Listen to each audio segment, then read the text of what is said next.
Sir মহোদয় একটি কথাই বলছেন, আমরা চাই আপনাদের দরবারের এই 65তম গৌরব যেন, এই ঐতিহ্য যেন বজায় থাকে।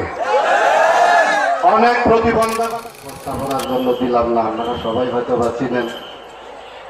যা হোক, আপনারা অনেক দূর দূরান্ত থেকে কষ্ট করে এই ঐতিহ্যবাহী রেজবিয়া দরবার শরীফ জামানার মুজাদ্দেদ আল্লামা রেজভি বাবা কেবলা কাবার প্রতিষ্ঠিত এই 65তম উরুস মুবারকে আপনারা সকলে অংশগ্রহণ করছেন।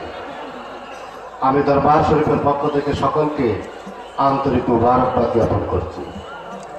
সম্মানিত উপস্থিতি, আশেকে রাসূল, আশেকে রেজভি, তরিকতপন্থী ভাই বাবারা, পর্দার আড়ালে মা ও বোনেরা, সকলের প্রতি আমি উদারত আহ্বান রাখবো, আমরা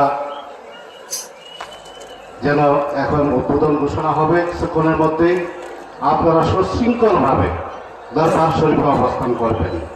এই দরবার হক দরবার, ঠিক কিনা বলেন? এই বিশ্বের জমিনে অন্যতম দরবার রেজবিয়া দরবার। আমরা চাইব এই দরবারের কোন সুনাম যেন নষ্ট না হয়, কারণ আমার যেরকম এই দরবারে অধিকার, আপনি ভক্ত হিসাবে ঠিক তদ্রুপ অধিকার।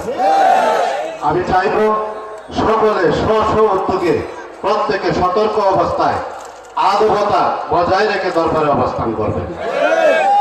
আদব, তরিকতের প্রথম সবক হলো আদব। যদি আপনি আমার মধ্যে আদবতা না থাকে তাহলে তরিকতে আসার কোনো প্রয়োজন নেই। তাই আমি উদারত আহ্বান রাখবো, আমরা যেন এই দরবারের সর্বোচ্চ পবিত্রতা বজায় রাখি।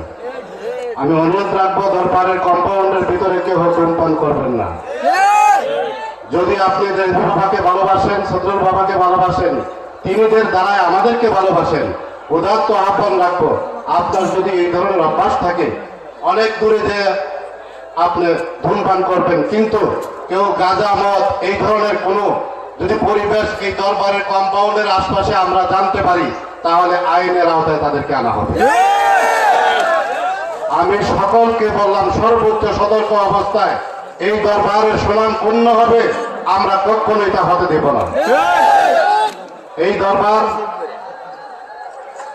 এবং আরো আহ্বান রাখবো, আপনারা যারা বাদ্যযন্ত্র নিয়ে আসছেন, বিচ্ছিন্ন ভাবে কেউ বাদ্যযন্ত্র ব্যবহার করবেন না। আমাদের অনুমতি ছাড়া 5 ওয়াক্ত আযান হবে, আমরা নামাজ পড়বো, রওজা মুবারক জিয়ারত করব, জিকির আজকার করব, উলামায়ে কেরাম কোরআন ও সুন্নাহর আলোকে আলোচনা রাখবেন। কারো হিংসাত্মকমূলক, কাউকে ইন্ডিকেট করে, কটাক্ষ করে কোনো কথা বলবেন না।